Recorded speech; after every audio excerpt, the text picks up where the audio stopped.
Can I start?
Good morning. Good morning, everyone, and welcome to those of you who have already connected here. We will give just a few minutes for all the participants to connect, and then we will start the event. So let's take 2 minutes, and then I will introduce you our keynote speaker, and we can start discussing the topic of the day, which is the rising uptake of renewables by the DSOs.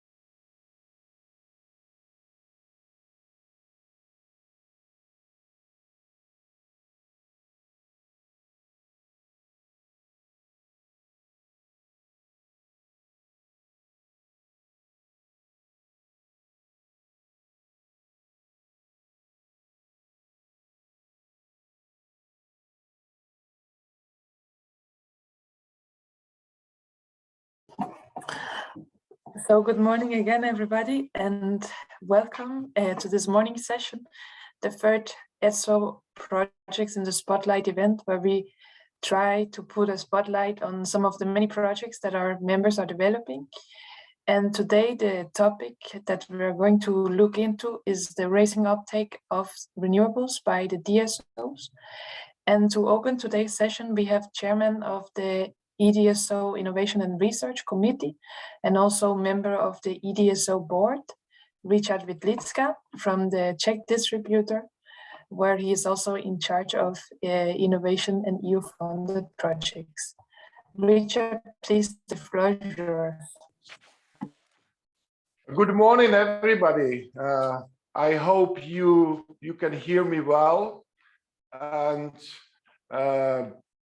ladies and gentlemen, dear guests, distinguished speakers, let me to welcome you to the third E.DSO project in Spotlight event. And let me hope that you can enjoy today's webinar and that the time you spend together with us will hopefully bring you added value. So I don't want to speak very long, but my intention today is to explain you or to inform you what is the mission of E.DSO and why we see the project importance so high on our priority list. So the basic information who we are now. Only to refresh the memory, I like to say that the original mission of E.DSO for smart grids was to bring smart grid into reality. So today, E.DSO is a leading DSO, purely DSO association. And we think that we promote a very positive framework for pilot projecting and for project participation. Please go ahead with the other slide. So there is our mission, and you can see that mission has been changed. That shaping smarter grids for your future should express the shift, not only mind shift, but also technological shift. We managed to implement, and the reality we see now that smart grids are everywhere, but we are talking about the new technologies, about bringing the higher value to our customers, and to promote technology, new technologies, in order to achieve the common targets, not only climate targets, but also resilience, and I would say technological and operational excellence. So you see that our mission is based on 4 basic pillars. Today, during today's webinar, we are going to talk about the 3rd pillar: promote and support open innovation and forward-looking regulation. So I like to ask you for another slide, please. So I am pretty sure that you all are very familiar with the trends and situation in the European market, and not only European market. So these slides should very briefly describe the main and key trends in energy market with a special focus on system operators. So what we see as a crucial trend is the electrification. Electrification tackles not only energy market business, but we see also many new activities in the field of system integration, and I am not afraid to say industry integration.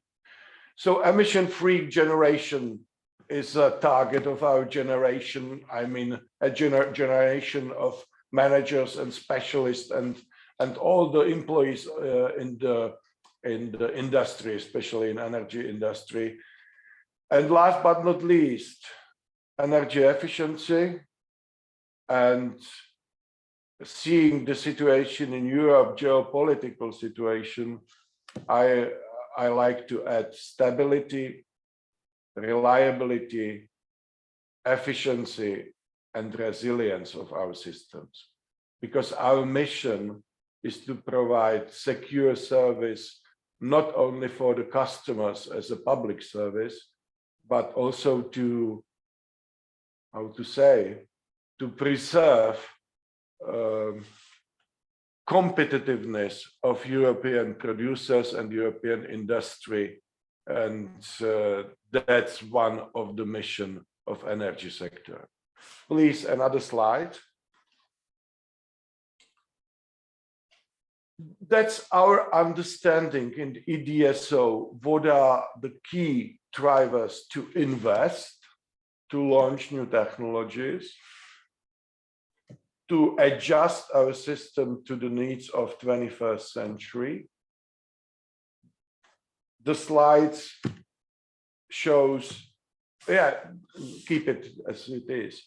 The slides shows the main drivers, and it generates also questions. Why to participate in projects?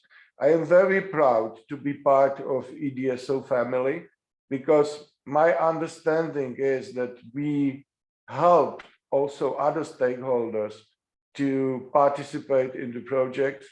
And the reason why we do it and why we try to organize not only seminars, events, but organize the platform or platforms for project participation. So new technology testing is the first driver. The second, knowledge sharing. And last but not least, is to catalyze the innovation activities. Why we do it? Because we like to use also the opportunities which is secured by activities of European Commission, by DG Energy, ETIPSNet, and other organizations to welcome other not companies, but stakeholders to participate in project. Because why? Because it's the way how you can test the state-of-art technologies in the normal day-to-day business. I know that grid and systems are not labs. It's a big responsibility to test new technology in day-to-day business. But I think that international collaboration, knowledge sharing, because we are not competitors, we are on the same level, and we can also exchange some experiences from all the projects, and we can also communicate and exchange company knowledge. Another slide, please.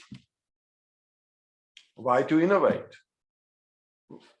It's a very crucial question, maybe $1 million question, but the managers are used to saying the change is the only reality or certainty we can expect. I am not advocate for changes, but what is ahead of us, it's a wasting up of your time to explain the details, but energy transition is a huge target. Also, I come from the new member state. We have no doubts that it's necessary to fulfill the targets in 2050, 2045, but it seems to be a long period, but the journey is not easy. And without the changes, and I think the changes must be innovative, must bring added value, must enable us to achieve the certain level of reliability of zero emission generation. So, and the only way is innovation. The second target I like to offer you is operational cost minimization. We know that investments and the new technologies are quite costly, but what we expect is the operational cost reduction in the future, and automation and automatic failure detection. They are the examples that can bring the value in the future. And resilience, I have already mentioned. So resilience is necessity, and not only from the point from how to say, not only because of very shaky situation in Europe, but the more the systems are sophisticated, the higher importance resilience will have. Maybe you don't accept this view of mine, but in E.DSO, majority of us follow the idea. Another slide, please. That's for those who have no experience with E.DSO. Please, I like to welcome you to contact us, to challenge us. We are ready to accept new members. We are ready to enlarge our collaboration with whatsoever European stakeholders. We try to be in touch also with stakeholders or specialists from overseas. So we are very open platform, and our secretary, our members, our partners, they really do everything to how or to promote our mission, and we are not closed club of DSOs, and that's maybe the last message I like to address today. I like to thank you for your attention. I hope that it's not the last event focused on projects, and I would be very, very grateful if today's webinar helps anyhow to attract project participation and to promote also activities of our association. Thank you very much, and looking forward to hearing you or seeing you again. Bye-bye. Thank you, Richard, for these introductory words. Also very good with a look to what is going on in the Czech DSO. So we get some practical examples, and definitely you're right. It will not be the last time that we are discussing the outcome of projects, because for sure there are many lessons to be taken from these. Now our next speaker, if we can have the next slide, we can have it revealed, is not from the DSOs, but a good friend of ours. This is Giuseppe Pretico, was a research scientist at the Joint Research Center, and also has quite a bit of knowledge with regards to smart grids and electricity markets. And now we're going to hear his take on the challenges for the DSOs regarding the uprising share of renewables. Giuseppe, please, the floor is yours. Okay, thank you, Kirsten. Can you hear me well? Yes, we hear you just fine, thank you. Okay, so good morning, everyone. Thank you to the organizers of this event for giving me this opportunity and to participate through this keynote speech. In the next minutes, I'd like to briefly introduce the context and the challenges that we are required to tackle, perhaps even more urgently than we were expecting some months ago. As we know, the Renewable Energy Directive is the legal framework to develop renewable energy across all the sectors of the European Union. It aims at removing barriers, stimulate investments, reduce the cost of renewable energy technologies, but also it aims at engaging citizens and businesses in the clean energy transformation. The proposed revision of July 2021 aims to ensure that renewables fully contributes to achieving those ambitious goals that we have set for 2030, 2050. Now, with the Russian invasion of Ukraine, could become even more ambitious. So the directive seeks to convert into EU law some of the concepts that have been outlined in the energy system integration and hydrogen strategies. Energy system integration means the coordinated planning, operation of the energy system as a whole across multiple energy carriers, infrastructures, and the consumption sectors. As Richard was mentioning, electricity demand is projected to increase significantly to reach the climate neutrality, with current share of electricity in final energy consumption of 23% of today to 50% by 2050. This growing electricity demand will have to be largely based on renewable energy. While it was clear that we should phase out coal very soon. And the last month, we have also realized that we cannot really rely neither on the continuity of gas supply in certain cases. So by 2030, the share of renewable energy in the electricity mix should double to 55 to 60%, and projections show a share of around 84% by 2050. Now, we are here today because 70% of the planned renewable sources will be connected at distribution grid level. This means that distribution grid operators will be the most important players to allow this to happen.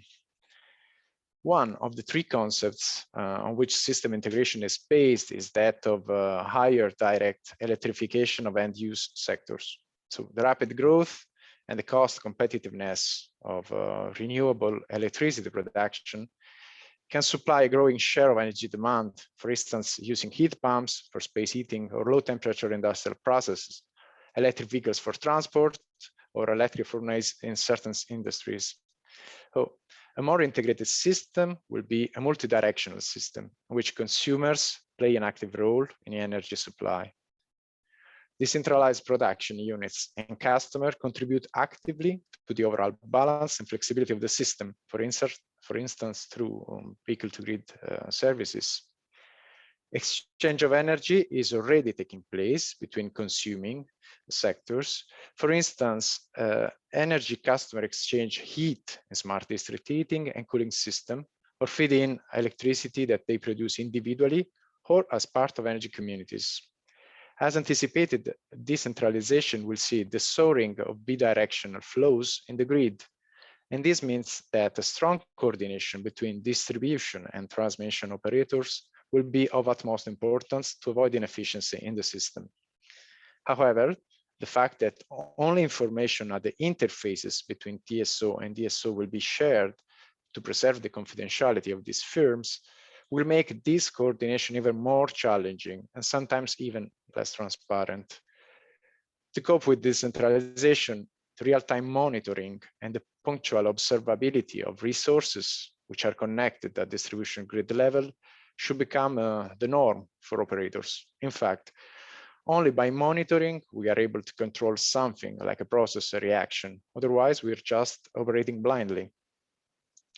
In our latest DSO observatory report, we highlight that the percentage of medium voltage remotely controlled substation remains quite low among DSOs in Europe. As a result, this has a negative impact on the SIDI, which we know is a measure of the reliability of the grids.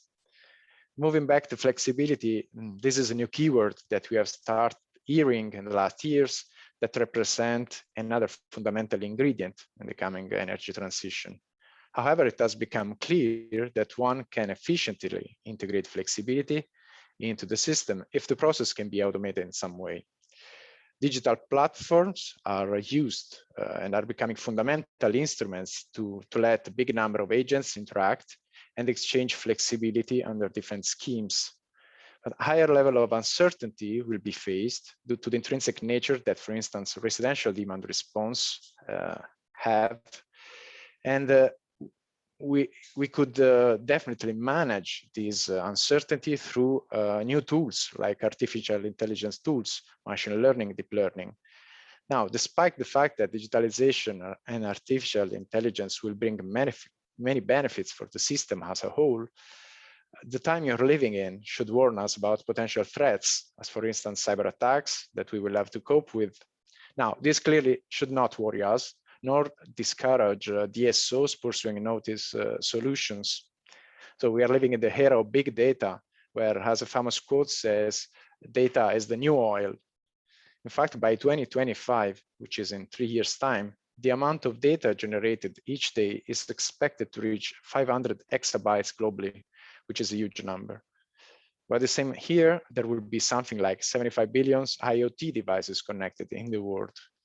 But what this means is that only by turning the produced raw data into information, we can continue to increase our social welfare. There are, for instance, plenty of new services and digital platforms that we use daily that have radically improved our living conditions in cities when traveling, moving, or looking for something we need. Perhaps we don't even remind our living without them. In my opinion, more energy-related services are currently needed. They could help increase consumer awareness and consumers' engagement, which is key. And the situation currently is that the majority of consumers still perceive the energy sector as sectors which is too far from them, and this is not good for the system, for the well function of the system. Now, to make an example, recently I've been come across a startup which using smart meters data and artificial intelligence software is capable to monitor elderly people living alone And the tool is capable of sending message to the relatives of these people in case of anomalies detections. So just by using measurements from the meter. So fundamental step for this startup is to have access to the smart meter data. Otherwise, this is not possible. So on this point, I would like to stress that guiding principles have been already proposed and discussed by the Council of European Energy Regulators. So their aim is to safeguard the security and privacy of customer meter data. Additionally, they help ensuring transparency and accessibility in a non-discriminatory manner for customers and market participants which act on their behalf. Now, this is in line with the Article 34 of the Electricity Directive that we know very well. Now, the role that DSOs have as neutral market facilitators represent a key enabler for the establishment of new grid and market services from which we can all benefit. Connected to this, there is also the fact that we have seen in recent years an unprecedented increase of energy communities in Europe. And this kind of communities need to be fostered to grow more because they have a big potential, especially in a crisis situation as the one we are living in. So to make energy communities and renewable communities a reality, a close collaboration with DSO is necessary.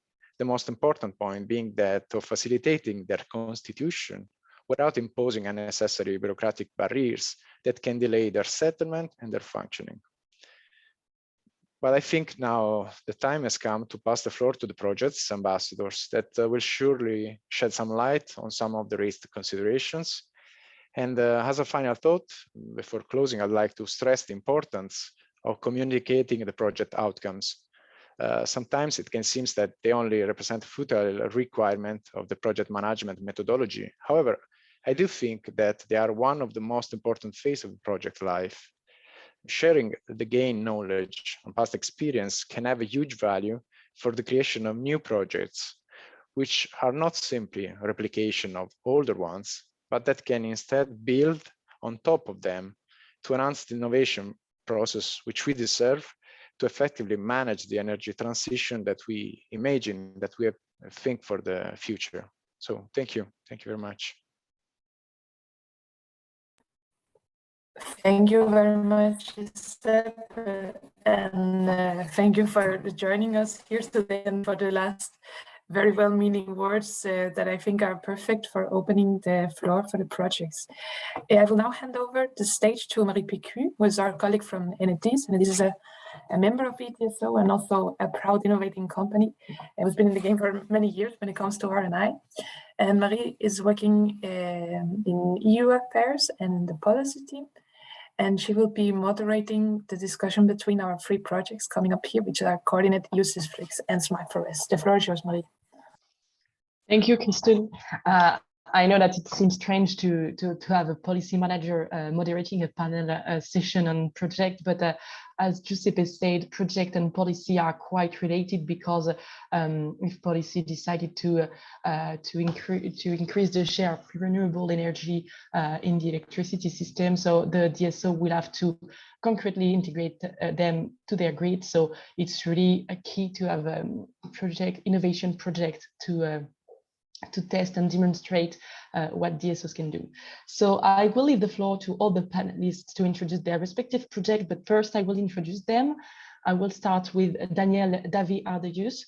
You're working for Endesa, the largest Spanish DSO, and you have been very involved in flexibility topics because you've been recently appointed by Acer to be part of the expert group on demand-side flexibility. And you're going to present one of the research and development projects you were involved in, which is Coordinate. Coordinate is a TSO-DSO cooperation project, improving the cooperation between network operators to improve and to optimize the use of the grid. Then we will have Mike Stott, who holds a master's degree in system engineering. You're currently a research and development coordinator at Mitsnet, which is an electricity and gas DSO in Germany. You will showcase the German demonstration leader of EU SysFlex. This project aimed at studying different scenarios of high-level risk penetration and how the grid can be kept stable. And then we will also have George Lukos, your Director for Research and Innovation at E.DSO, the Greek distribution system operator. Your work at E.DSO mainly consists of promoting and encouraging innovation within the company to maximize the adoption of new technologies. That's a great challenge. And you're here today to introduce Smart Forest and the Greek demo, which is a project that aims to prepare the next generation of solution for forecasting and applications. So maybe I will start with Daniel presenting your project. All of the participants will have over 7 minutes to introduce it and to answer 3 main questions within the project. And then we will have some time for questions to the panelists, and the audience will be also able to ask them the question they want. Do not forget to answer the question within the chat, and if the question only concerns one project, do not hesitate to mention the name of the panelist you're addressing the question. So Daniel, no more talking, the floor is yours. Thank you very much. Good morning. Thank you for the invitation. It's a pleasure for us to be here explaining this project. I will explain Coordinate, the Spanish demo. And this project has other demos, but I will only explain the Spanish demo. I want to say that at the beginning, when we designed this project, it was several years ago, we were thinking mostly in environmental targets, and we could not imagine that at the end of this project, the importance of this project could be so important due to geopolitical reasons, because now we need to connect as much renewables as possible to solve some economical critical problems. So next slide, please. What are the main objectives of Coordinate? First of all, we want to test how distributed energy resources can provide flexibility for different potential services, in balancing services, to solve congestion management, to provide voltage control, and also to provide controlled landing. And how we do that? We use common market platforms and local platforms. You will show you later. And we want to improve the DSO cooperation. At the end, we could summarize these 3 targets in the way to try to make a more efficient use of the grid, because if we have a more efficient grid of use of the grid, we can connect more share of renewables to the grid. Next slide, please. What are we doing in Spain? In Spain, we are testing 4 business use cases: congestion, balancing, voltage control, and controlled landing in 2 main demos. In blue, you see the demo led by E.DSO, Iberdrola Distribución and Red Eléctrica, the Spanish DSO, Albacete, Alicante, and Murcia, and the other one is in Cádiz and Málaga, led by E.Distribución and Red Eléctrica. Next slide, please. What are we doing? Let's look a little bit in detail. These 4 services, we are trying different timeframes and different market models. Market models are coordination, DSO market. The idea is that the local market is where market only DSOs can buy flexibility. A central market is a market led by a DSO, who is the only buyer of this flexibility. And a common market is where both either DSOs or DSOs can buy flexibility. So we have different products, and we test different we have different resources, and different products are tested in different locations. If you go to the next slide, please, you will see a little bit what is the scheme and what are we doing. On the left side, you have the DSOs, both DSOs, and on the other side, DSO, the Spanish DSO. In the middle, you have the Coordinate. We have 2 different market platforms. On one side, we have the common market platform, and behind you have the local market platform. The idea is all needs that should be shared or can be bought by either DSOs or DSOs are operated or run by the common market platforms. So DSOs and DSOs can ask to buy the flexibility. Once the flexibility, the market is clear, DSOs or DSOs activate units in the grids. We have also local market platform that is mainly used to solve local congestions, those congestions that are quite far from DSOs. So these kind of congestions whose congestion area is mostly in the low or medium voltage, we are considering 1 megawatt of threshold. And as you can see, there is an arrow between local and common, because at the end, some activation in the local market obviously may have an impact on the balancing markets and also in the common market. So both market platforms should be in some way coordinated.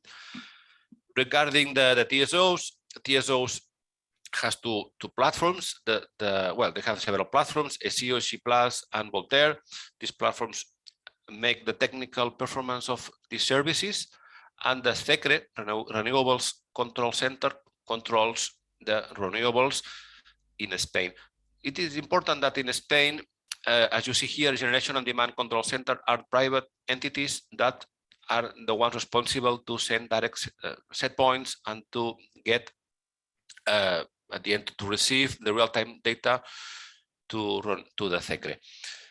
And some Tecnalia, here you see an aggregator Tecnalia in the local market platform. We have also a small FSP, small flexible service provider. These are small units that provide small flexibility to this local market platform. So we are dividing small flexibility service provider compared with large FSP, which are wind plants or large industrial consumers.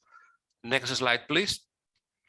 Now, I'll try to answer 3 questions that will be also addressed by my colleagues. And let's try to explain in more detail what is the sense of this project and how can this contribute to enable a high penetration of renewables. Well, first of all, it's important that DSO coordination is essential to efficiently procure flexibility services, since both grid levels are interconnected. Some, for instance, in congestion, some needs might be solved by DSOs or DSOs, not only by one side, because at the end, technical problems don't understand of owner of the grid. So we can have a problem that might be solved by both DSOs. However, others that are far from transmission might be only solved in distribution.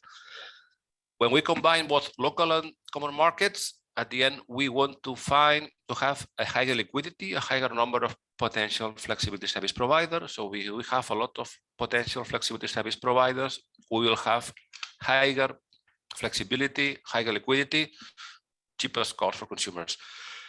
Regarding voltage service, our idea here is try to test the active participation of renewables instead of traditional synchronous generators. In Spain, we have a lot of renewables. We are phasing out many synchronous generators, so we need to renewables should play the role made up to now by synchronous generators.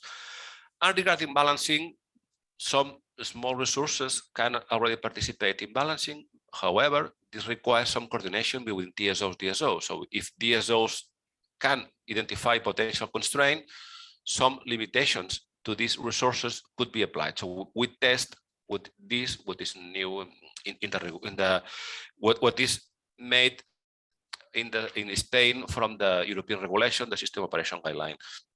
Next slide, please. So here, this question tries to address how can we avoid curtailing and what are the main solutions to avoid that. So I think we can summarize that in the way that implementing a more efficient grid operation. How can we do that? As we can said before, we need to increase the real-time grid observability. It's important to know what's happening in real time, not only making forecasting. Because if we have very good data, we can improve our forecast of the grids, particularly in the day ahead. To do that, we need grid observability data, what is happening in each asset, real-time data from there. And what is important and what we are doing in Spain, we are only not considering technical data, we are integrating market data in the OPF. So we are integrating the schedule data, which is the day ahead schedule from renewables and consumption, to the OPF. This enables more accurate forecast of what we'll have tomorrow in the grid. and at the end, implementing most efficient flexibility solutions. So using resources between DSOs, from use resources connected to distribution to solve a problem in transmission. And as I said you before, implementing a more efficient grid operation. Next slide, please. So here, what are the main points to coordinate DSOs with DSOs and other stakeholders?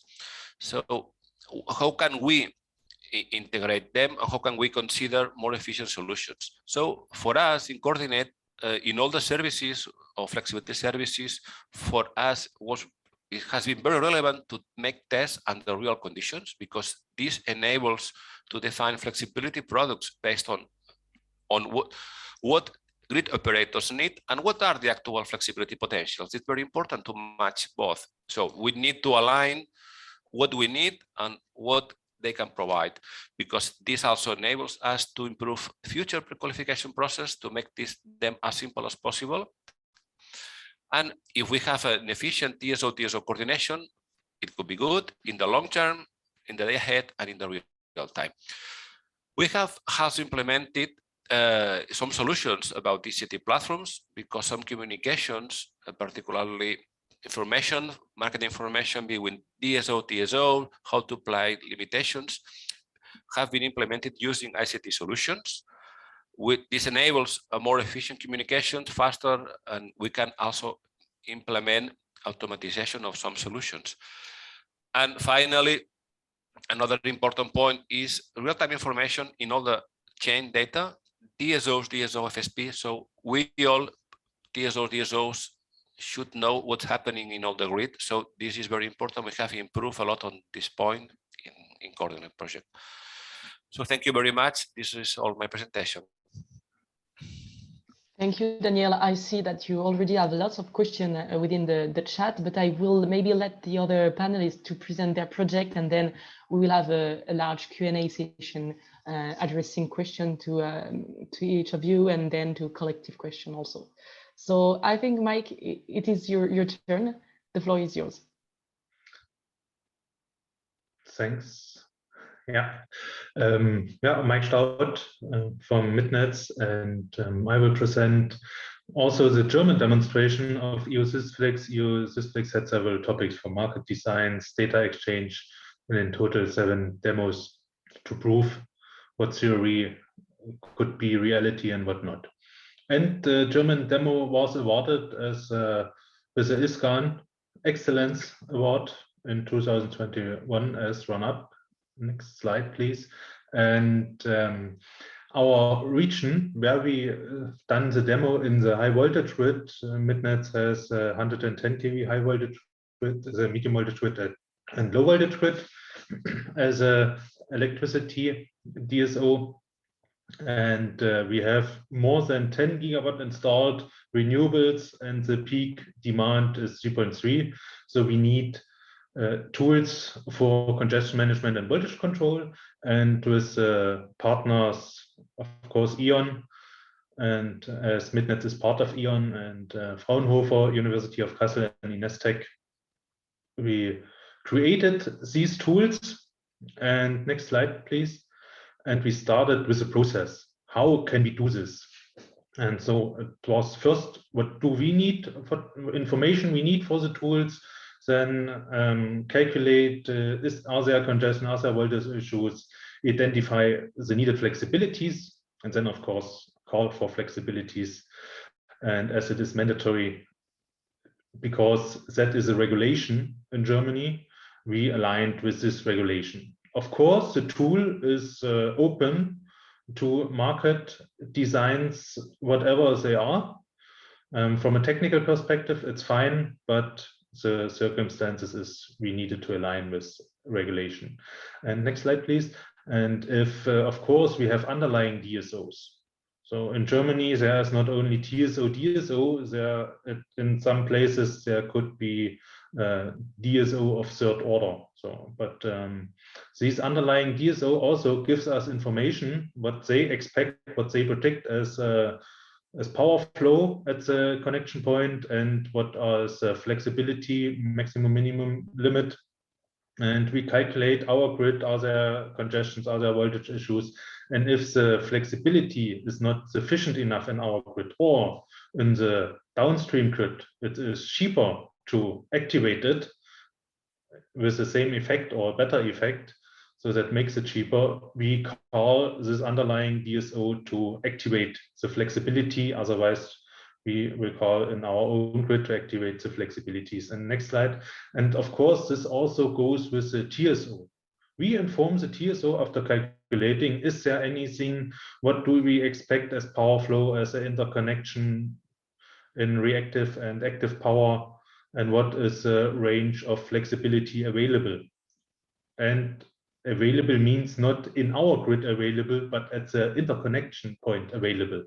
So it doesn't bring any benefit if we state we have 500 megawatt at flexibility available in our grid, but the effect at the TSO DSO interconnection is only 200 megawatt.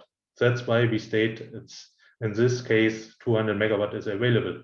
And of course, the TSO can do their processes in calculating, optimizing in the European process of congestion management. And then if they need support from us in activating flexibilities, we will calculate again if it's still feasible, because we start day ahead in this whole process. And in the meantime, it could change something. There's some fault, something happened, whatever the forecast could now be better. So we recalculate if it's still the best option. They want what is the best option, and then we call for flexibilities, and we can call it in this preventive congestion management, or we wait until real time and activate it then, and only inform before the flexibility service provider. That is within the regulation of Germany. So next slide. And after we designed the process, we looked into the input data, and then while we've done it, we had a lot of findings. In the next 2 slides, I will come to it. And at the end, we created our demo. And what is most important is the accuracy of input data. So that also everyone needs to be aware of it, that if you have good input data, you can have good results. If it's bad, then it's the same as to roll the dice in this predictive processes. And of course, the interdependencies of active and reactive power is also important. If you switch off a generator, because in this process only generators are involved, as it is mandatory, and we are not really allowed to include demand side yet within the regulation in this process. So we hope we can do it in future, but the regulation needs to change for it. The tools are prepared for it, but it's not yet implemented. But the interdependencies, active and reactive powers, what I wanted to say, if you switch off the generators, there is no reactive power flexibility anymore. And therefore our tools calculate and consider if you need the other flexibility also. Next slide. And that are the results. That is flexibility bandwidth at an interconnection to the TSO. The red area is active power, and the other color is reactive power flexibility bandwidth. And within the reactive power, you see some other lines, and that is what is the predicted power flow with actual settings, and what is the optimized, what would be with optimized settings, the reactive power flow at the interconnection point. Next slide, please. And if we then in our grid is the meshed grid 110 kV, so we are connecting with multiple connections, the meshed 110 kV to the meshed extra high voltage 380 kV grid. And within our grid, if there is, we consider both flexibilities. We can save activation of active power flexibilities for congestion management up to 60%, in the average around 25% of savings. And on the right side, if there is no need, if there is no congestion or a voltage issue, then the optimizer has the goal to reduce grid losses. And we can save around 400,000 in average a year with our tool, considering around 15 million of losses in this high voltage grid. It's, if you compare it, it's not much, but 400,000 euro, it's still a good number, because the operating of the tool is for free if you use it. If you can say it, you even gain something. So next slide. As a summary, what we've done, we reduced the complexity for the operators with this decision support tool, because it says what is the best operating point for reactive power, for active power, if you need flexibilities to the operator. And the information exchange is in a scheduled process is feasible. We do this calculation in less than, with this research system, in less than 15 minutes. All functions are there, and high efficiency for this grid operation is proven. Next slide. There are these, as before, my colleague from Coordinate, these questions, and this is how how it helps with high penetration of RES. It helps in giving this coordination feasible process and all the information it's needed for this coordination, that you don't jeopardize with another system operators grid operation, system operation.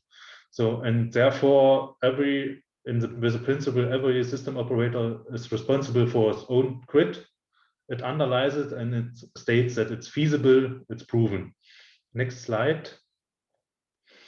And also, why is it? In the long run, if you want to avoid curtailment, as in our grid, with this 3 times the amount of renewable infeed than peak demand, it's only a grid expansion. But in the meantime, because grid expansion needs a lot of time, with our tools, we can minimize the use of flexibilities, and also considering only the minimum then of grid expansion. If we have some flexibilities available, we can do the cost-benefit analysis between grid expansion and flexibility use with this tool. And the last question was, this is, as I said before, at the end, it comes all down to information exchange. What information is available? How do you do this? Is, as in Germany, it's some issues with technical aggregation, but we have proven that it's feasible and that it brings a lean process in this coordination with, at the end, with all system stakeholders. So, but we focus on DSO coordination, but at the end, it helps for all stakeholders. That's from my side. Thanks a lot, Mike. I do understand why flexibility is such a buzzword in EU policy. As you demonstrate, it leads to reduce grid losses and to improve the efficient congestion management. So I do understand that's a very interesting topic. And now we have our third panelist, George Lucas from E.DSO, that will present us Smart for RES. George, the floor is yours, and then we will have a very interesting discussion with the audience and together. Thank you very much, Marie. Thank you for the introduction. Thank you also for inviting this project under the spotlight. Smart for RES is a Horizon research project that deals with next generation modeling and forecasting of variable renewable generation for large-scale integration in energy systems and markets. Next slide, please. Just to mention that it is led by Institute Armine of France, and it brings together 12 partners from 6 countries, all with recognized leadership in the areas of modeling and forecasting. Next slide, please. The project looks for applicability in the Greek non-interconnected island power system Just to mention how important it is to increase the RES penetration in the carbonization of the islands, a very challenging task. Today in this system we have, as HEDNO, we manage 28 electrical systems that mainly they rely on fossil fuels, and only 22% of the consumed energy comes from renewables.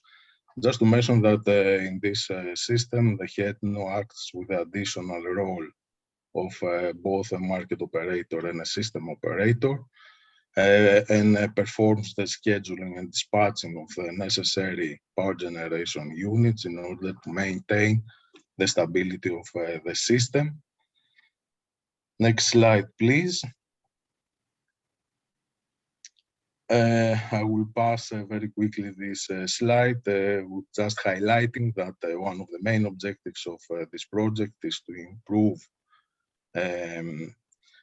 improve very much the efficiency of the forecasting. The KPI has been set to 15%, and the other main objective is to develop a new data-driven optimization and decision support tools in order to integrate the renewables in the power systems and in the power markets. Next slide, please.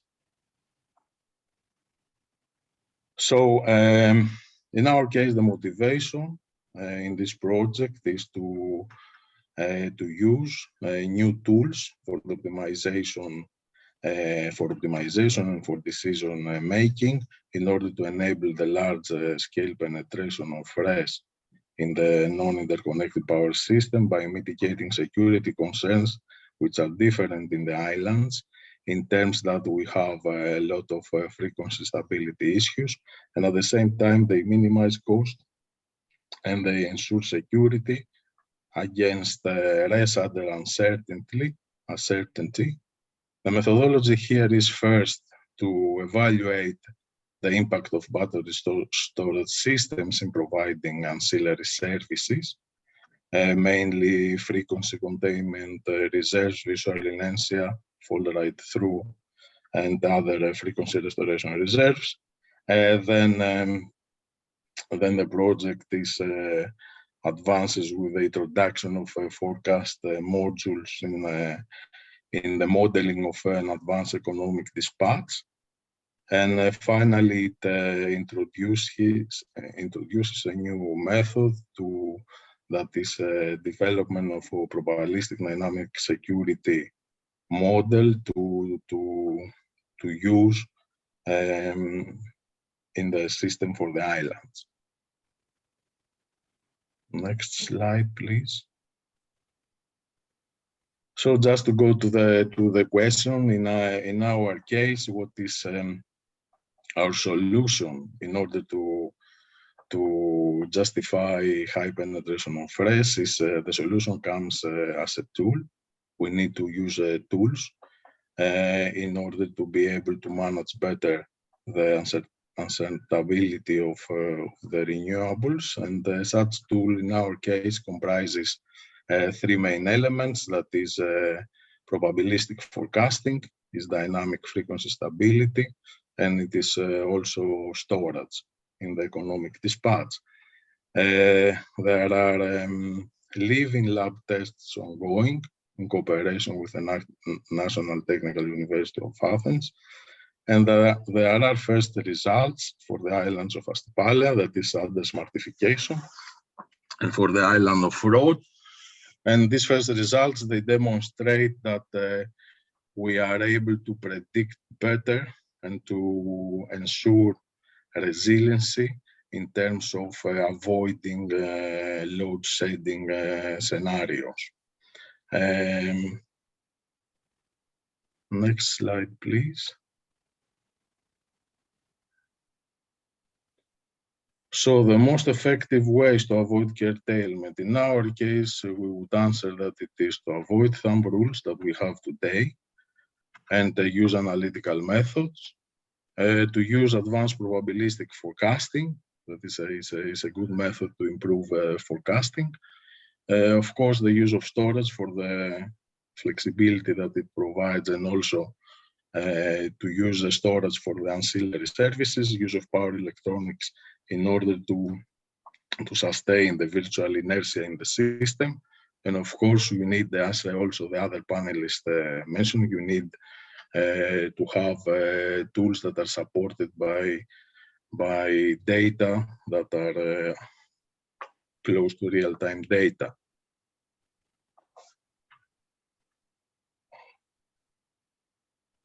And the third question regarding made coordination points with DSO and other system stakeholders. In our case, since we also have the role of the system operators, did not exist in this particular demo, but nevertheless, the project also examines this subject as it looks for solutions in order to integrate large renewable sources in the interconnected system. So this is an important subject, of course.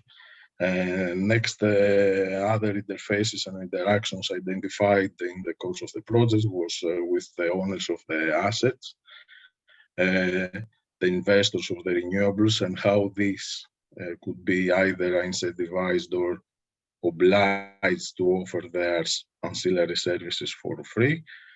Forecast providers, here the project also examines new concepts for data markets for the exchange of advanced data that are higher resolution data and more rich in information data that are needed for the forecasting. And the final one, which is of course very important, is with regulatory authorities and regulatory context that should support all these new innovation applications. Thank you. Thanks a lot. I do understand so that you use several tools such as the probabilistic forecasting, also batteries and dynamic frequency stability. But would it be possible to have a 100% non-interconnected island using renewable?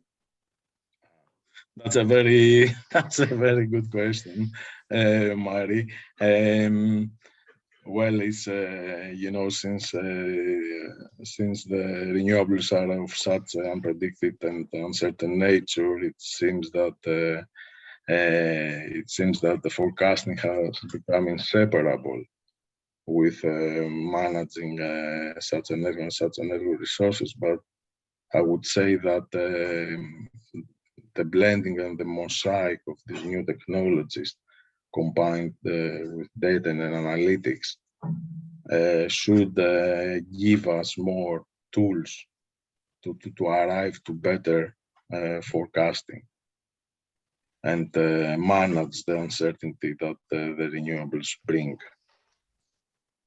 But this combination, we think that brings good results.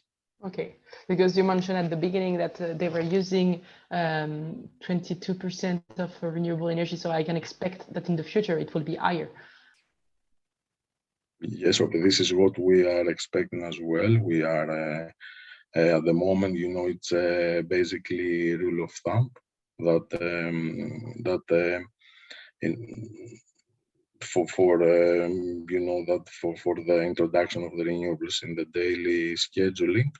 And we look forward to see how we can improve this by using these new tools. Okay, thanks. That's very interesting. I would take the advantage of being moderator to ask an individual question, yes, to another panelist.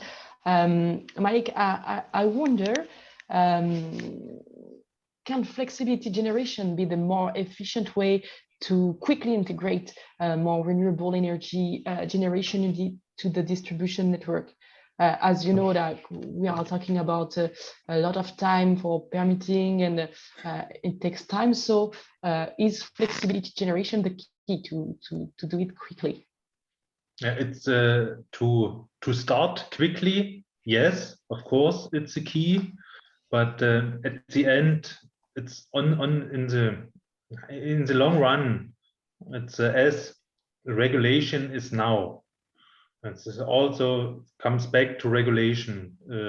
Grid expansion is for the DSO cheaper to do. It's better for investments than using of flexibilities in the long run.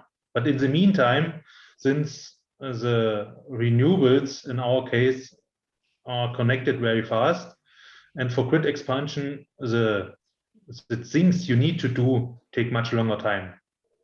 Therefore, you need some alternative, and that is flexibility. And if you can address it in the most efficient way, then you're on the good side. Okay, so that's interesting to know that in your demo, that's not renewable connection that takes some time, but more grid expansion.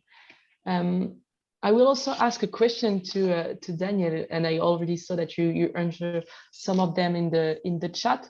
But as I mentioned when I introduced you, you will be working on the ACL group for demand-side flexibility, and a network code will be drafted with TSOs and DSOs. So to you, considering your experience in Coordinate, what would be the main requirement to be included in the future network code to facilitate TSO and DSO cooperation when it comes to renewable energy integration?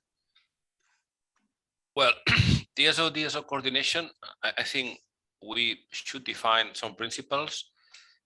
Mike has put one idea on the table. I think this is the more relevant. So each grid operator should be responsible of what is happening in their grid. I think this is important. But this does not mean that if we have a problem, for instance, in the distribution, we can solve that using resources in transmission or vice versa. But I think it's important that each grid operator is the last responsible what is happening in the grid. I think this principle is very important because, and I can explain this very easy, because each grid operator is responsible to provide quality to the consumers and generators connected to the grid. So the only way to ensure that is following that principle. And another, for me, another key point, considering experience in Coordinate for the future regulation, is try to make things easy. Not trying to rule all potential exceptions, because many things may happen. But if we spend a lot of time discussing all potential exemptions, we will last a lot of time. So I think it's easy to put a playing field, trying to put flexibility on the table, if we put flexibility as soon as possible, we will be able to allow to connect more renewables, and then we will be able to solve gaming's problems, because many things might happen, but we cannot forecast everything. So try to put a playing field as close as possible, and particularly for the Ukrainian crisis. So we need flexibility very fast. Mike, what do you think about this? Do you share what say Daniel?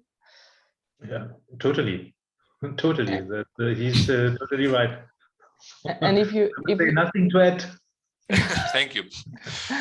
But if Mike, I also ask you the question: if considering that your demo was very focused on this mechanism between TSO and DSO, to you, if you can put one requirement in the future network code for demand-side flexibility, what should it be?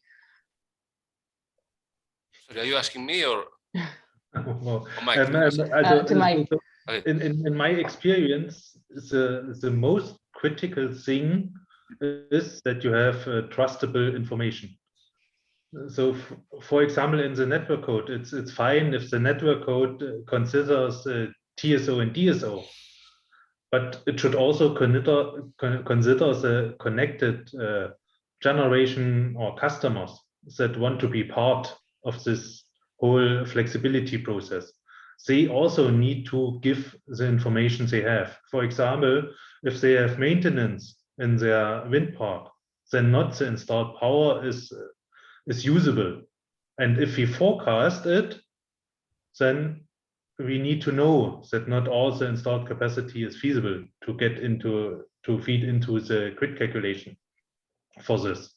Or on the other hand, they are then obliged to also create schedules as the conventional generators did in the past.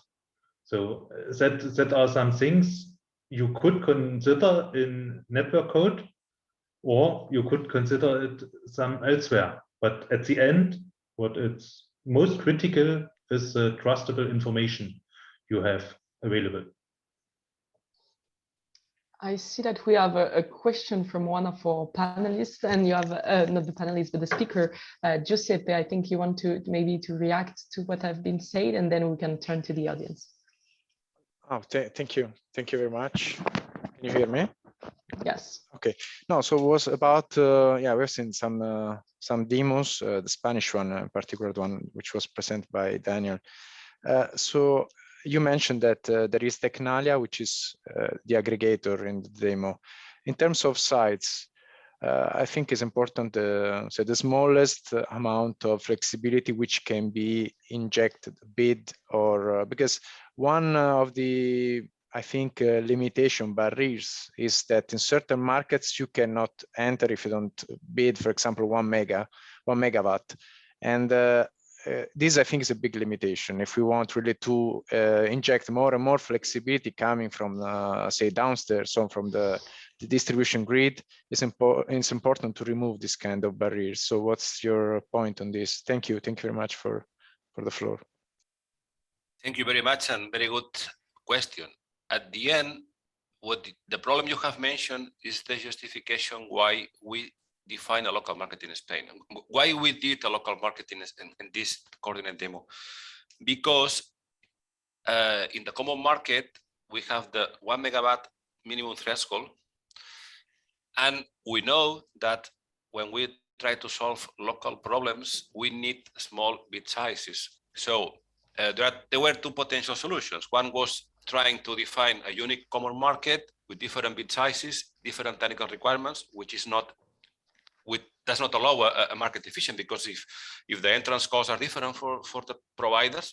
So we define several markets. One market, common market for 1 megawatt or more than 1 megawatt, and another local market with less technical requirements, lower entrance costs, which are more proportional to low resources.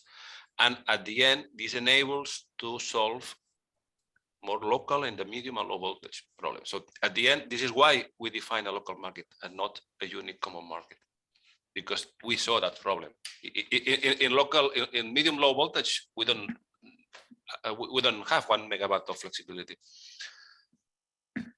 And we need several units, small units, to have liquidity. So this is why. But however, we only had Tecnalia and Bamboo, but because this demo was presented, thought 3-4 years ago. Now, in the future coming projects, aggregators are more common, and we will put more aggregators. On this, sorry, the final comment on this. What's the amount now of aggregators you have in Spain, if you are informed about this?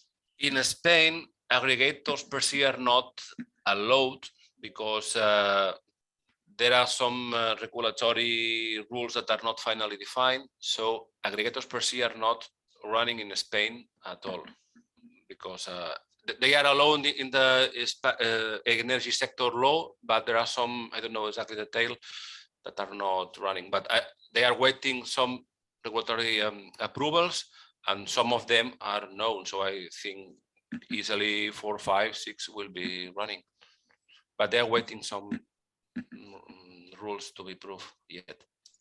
Small rules. Okay, thank you. Thank you, welcome. I see that we had a question for all projects about the integration of hydro as an enabler to support flexibility in all the project.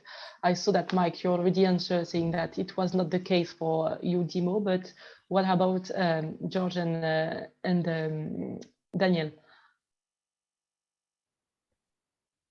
Well, I can answer it. In Coordinate, we didn't include hydro because most of the hydro that was available was large units, and we were mostly located in areas with large amount of wind capacity, and in that area we hadn't any available hydro. But obviously hydro can provide flexibility. They should provide flexibility, and they provide a very efficient voltage control, because as a synchronous generator they have a natural capacity for that, obviously. Also, in our case, we did not use hydro. It was only storage and renewables, wind farms, and photovoltaics. But also, we have a couple of projects that are related to the islands, and they use hybrid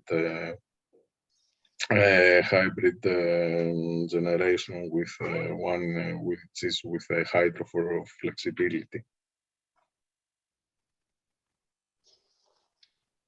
Just to add one comment on hydro and flexibility. This week, the Spanish government has approved a law where the government aims to encourage the combination of PV plants in large hydro plants, so using the floating PV panels. So probably in the next project, we will put on the table a combination of hydro with PV plants. The reality is coming very fast. Thank you. I also noticed that we have a very complete question in the chat about the digital DSO flexibility platform. So one of the participants asked you, what is the general sequence of event? What should be the first? Establishment of DSO flexibility platform, specification of necessary flexibility projects, flexibility offers, smart grids elements. Oh, I guess that this is a very complete question. Does any one of you want to try to answer it? Maybe I can try to start with some explanation. Of course, from a technical perspective, if you don't have the smart grid elements, the rest can't be used. But in a more general way, it should align. So you can have the platform, an idle platform, and nothing happens. What for? So you need the offers on this platform. And therefore, that must be aligned in a certain way. And also for the smart grid elements, if you have installed it in the grid and you don't use it, what for? So don't use too much time to start with one and then try to create the other. Just do it in alignment at the same time.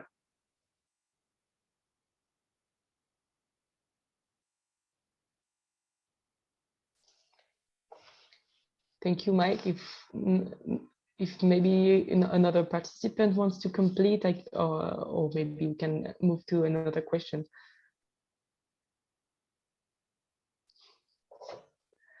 Okay, so maybe Daniel, you unmute. No, I don't want to because we have several other questions in the chat. I was looking if we can answer or just in the chat if you want. Maybe I think one is explicitly addressed to you, Daniel. It's about DERMS technology and if it plays a role in the coordinate project as a way to improve the operation of the grid and reduce curtailment. Yes, I can answer this. Obviously, if you look at the beginning, in what we are doing in the Spanish demo is trying to solve short-term flexibility, short-term problems in the day ahead and in the real time. So at that time level, DERMS plays a fundamental role, and we have tested a beta demo of DERMS, which has been improved in the upcoming projects, but obviously we are using DERMS because we need that, and we are integrating in these DERMS the market, the scheduling data to make OP more efficient, OP optimal power flows estimations. Thank you, Daniel. If other panel participants want to ask questions to the panelists, please do not hesitate. In the meantime, I would like to ask you all about how to move from your projects to reality. What is the gap between the two of them? I know that H2020 project or Horizon Europe project are based on innovation. So how do you make your innovation, the innovation of your project very concrete and reality? Maybe George, you can start answering. Okay, for this particular project, I would say that we have some way to go as the project ends next year at the end of April. Nevertheless, we are, as I said, we look forward to see how we can exploit the added value that these such tools will bring into in our environment. On the other hand, we also see that at the same time the regulation is is currently under development regarding the whole renewable scenarios in Greece, and also regarding renewables with the use of storage. So to answer to your question, I think that we can be optimistic in having at hand some tools to manage the high penetration of renewables in our system.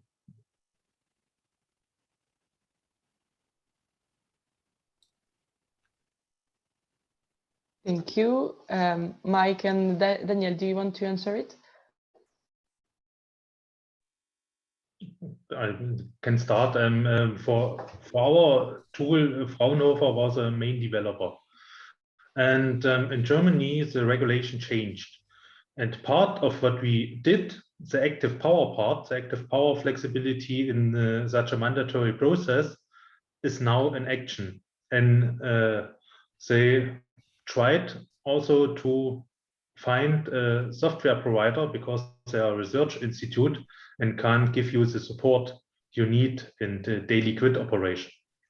And so they tried it to, I'm not sure how it's now, if they have some system operator for E.ON, I can say, since it goes beyond what they did, what regulation says that is needed, they weren't chosen. They had some software supplier visits. They did the tender when E.ON said we need such a new tool. But as my information goes, they've gone beyond the needed requirements, and therefore they were not chosen. And just to briefly, from the Spanish point of view, when we were developing the demo, some regulatory issues were approved. So, for instance, the possibility to apply limitations to participate some distributed energy resources in balancing was approved. So we have tested how to implement this in reality. Well, another point, for instance, the voltage service, we have been made tests that are being using as inputs for the upcoming voltage service that will be implemented in Spain. And the last point about the local market congestion, we have found inputs that are being used now to be implementing or to discuss how to implement this local market. So I think from the Spanish demo that a lot of outcomes have been using very useful for us to push up and to make new things. Great. I think this was my last reaction. I would just let the floor to Giuseppe that ask also to react maybe, and then concluding remarks.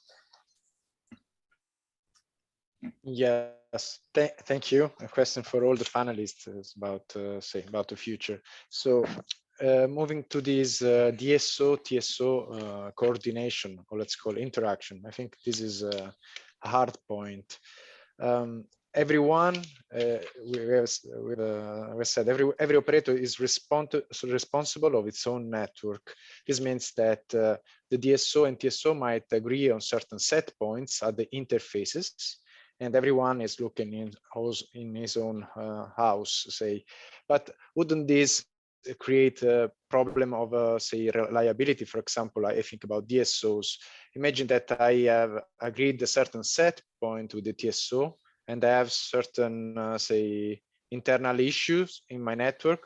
So perhaps if it is more convenient to just cut off a part of the network, I will cut off, because I don't want to have an issue with the set point that I have, say, agreed with the TSO. Is this something that can happen, or say the DSO in that case says, look, no, this is not the set point. This is say less than what I had declared, and perhaps you can just manage this through reserves, or how will this work? Because I think if everyone is responsible of his own network is a principle which is okay, is a makes sense, but in certain cases this can be also, this can lead to conflicts. And the question is the, for example, low voltage consumers that will pay this in terms of quality of supply, in terms of major outages, and since I think about we are getting used to smart working and we work from home.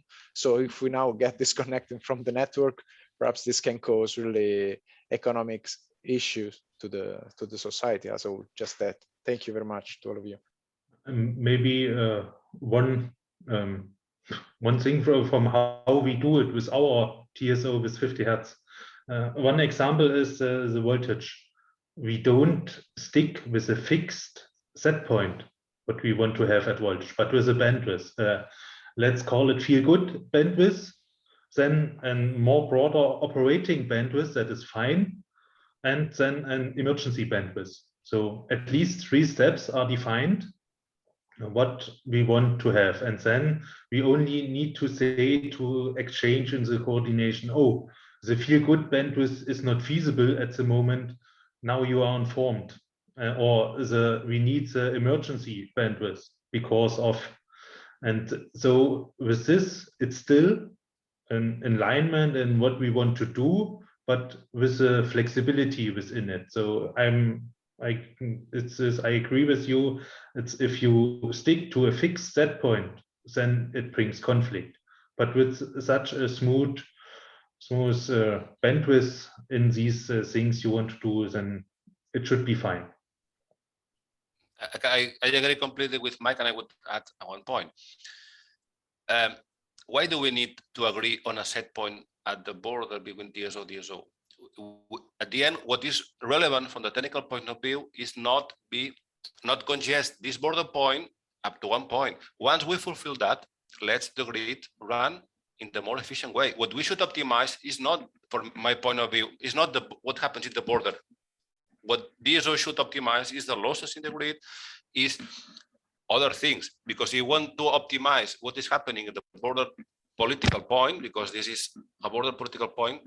I don't see how this is good for customers. So if we fulfill some thresholds in voltage and congestion, let the grid run, let optimize, minimize losses, minimize voltage problems, each one in the grid. And when I say that each one should be responsible what is happening, it's in the way that to put priorities clear, but nothing for nothing else. But for me, the set point in the border should not be mandatory.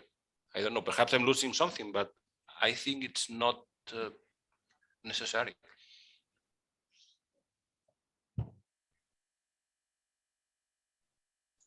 Okay, thank you. Yeah, I think the idea what Mike was mentioning is about thinking about say intervals, not just a set point, a single number, but something like in which I have the possibility to move, and also, or I don't know if in that case the idea of traffic lights can be used with green, yellow, and red.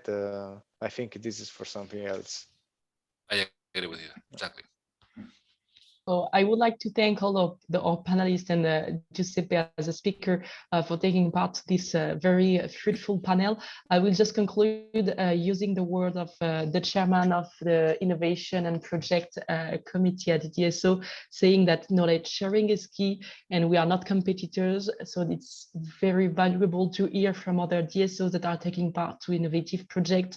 And it shows that we DSOs are at the center of the energy transition, and we have to play a very key role when it comes to renewable energy integration to the energy system. So that's it for me. I will give the floor back to Kirsten, because I think we will have a very valuable inputs also from a representative of renewable energy. Thank you, Mary, and thank you for moderating a very interesting session. we saw a little bit how the future has come a bit closer while we have developed these projects, and this was very interesting. Now we'll take a look from the other side of the equation with Jan Oostenberg, who's a policy advisor at Solar Power Europe, so representing some of these many renewable resources that is being connected currently to the DSO grid. Jan, please come to the screen. The floor is yours. Thanks a lot, Kirsten. Thanks a lot, Marie. Thanks a lot to the team of E.DSO for giving me the chance to contribute the perspective of the solar industry to this very important question of grid integration of renewable energy, but also flexibility resources.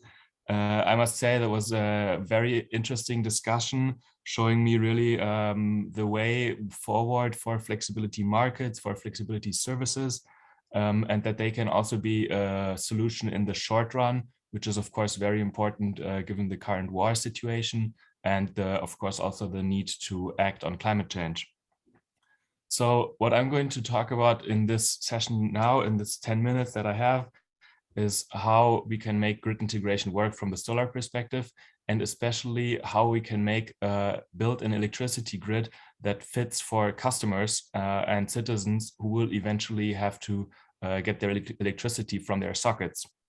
And for this, given the increased complexity and the increased amount of actors that are active on the electricity grid, we will need a lot of cooperation between all those different actors, just to make sure that we avoid potential pitfalls and make the best use of all the opportunities that we have. So this is why the presentation is called 100 Hand in Hand to a 100% clean grid. Thanks, Kirsten. Yes, now the next slide, please. So I want to start with a short outlook of the solar growth for the near future. What we see is that we deployed almost 26 gigawatt in 2021, and we will deploy 30 gigawatts in 2022. And this is a pre-war scenario. So given the increasing ambition from the European Commission, this will accelerate even higher, so that eventually in 2025, we will most likely be reaching 50 gigawatts and reaching an substantial increase in capacity. Next slide, please, Kirsten. Now, given the current energy price crisis, we of course see that the ambitions to increase renewables are really rising. So it's first of all about shielding citizens from high energy prices, but also gaining political independence.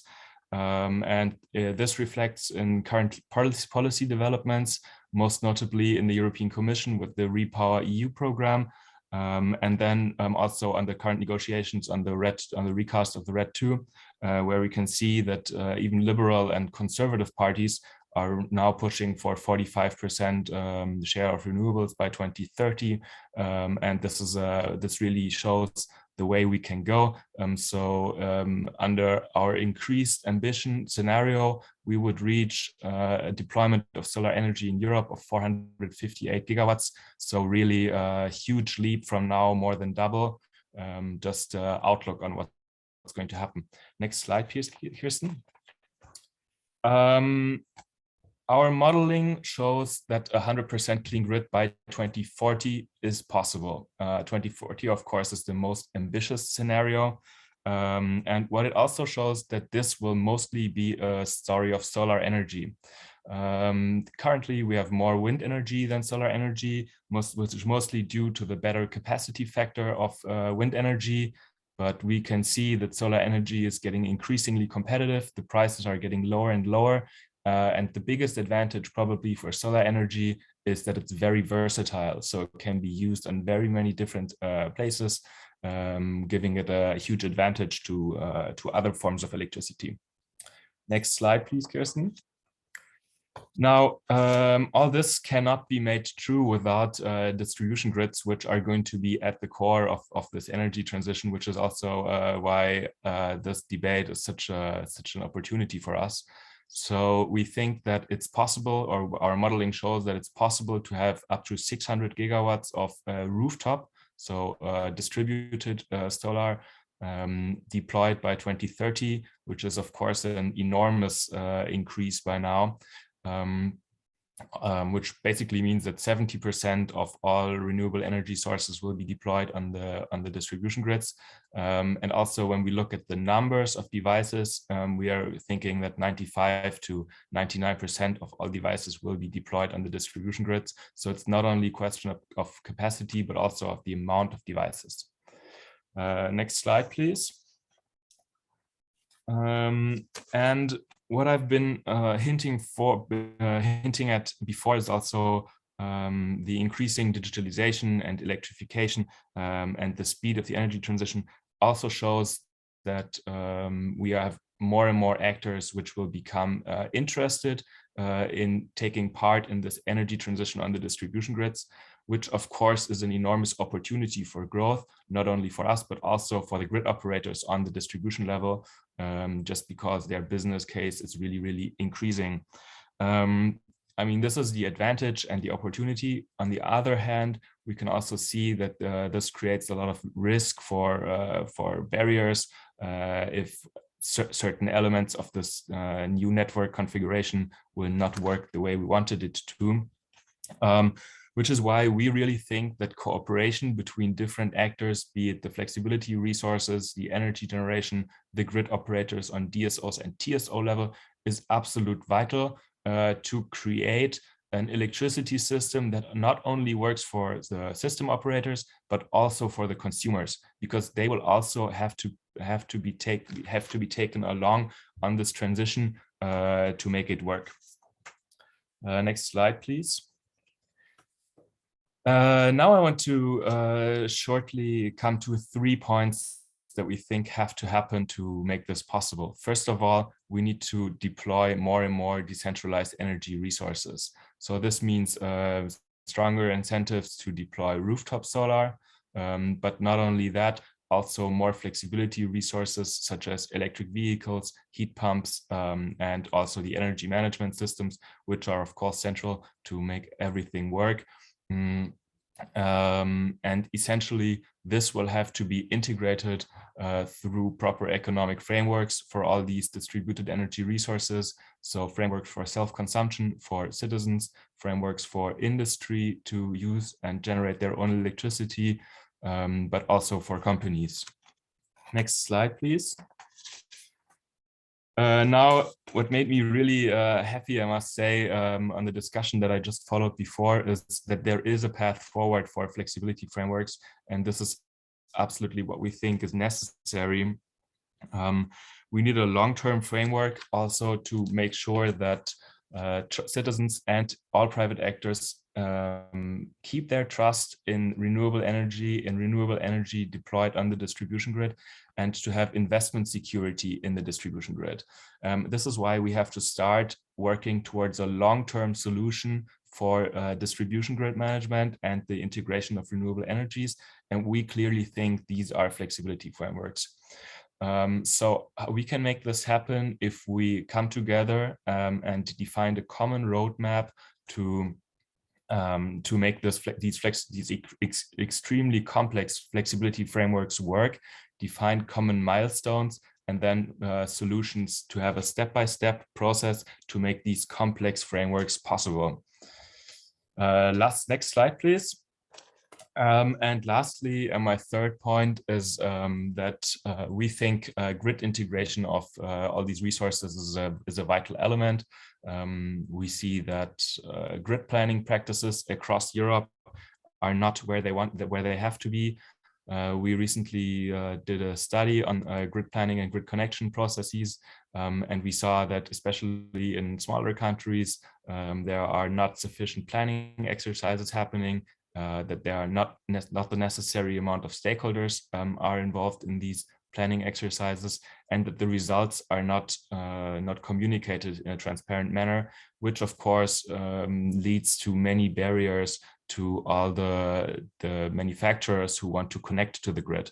So this is really where we can upgrade what we do at the moment, grid planning processes, make them more inclusive and make them more transparent.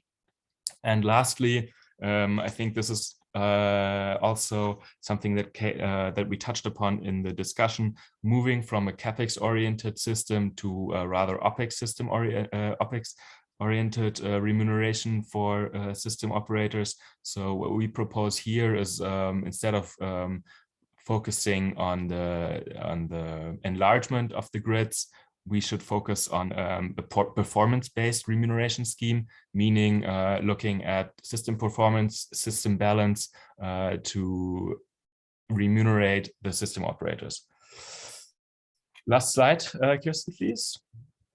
And now coming back to the how I started this presentation is we can only make this electricity system possible, an electricity system that works for the electricity consumers, if we manage to work across our interests of all the different actors on the grid. So these are not only the TSOs and the DSOs, but also the manufacturers of devices, of all the different devices that are integrated.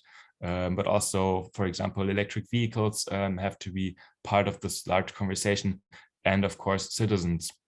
This requires a lot of listening to each other. It requires a lot of understanding the requirements for the other's technologies to be then able to find common solutions that actually make 1 + 1 = 3. So make the opportunities, bring the opportunities to life that we have from an increasingly integrated and digitalized grid. And maybe just to end on a very, very concrete action point, we should do this by starting topic-oriented task forces. So on our pathway to a decentralized grid, we should come together to define milestones on this pathway to then, in a collaborative manner, define how we get there, and this way also convince policymakers that this vision is possible. Thanks a lot. This was it from my side. Thank you very much, Jan. I think this was very interesting and a good input to our debate, because indeed we should not be discussing this only among DSOs. So thank you a lot for coming here to collaborate with us today.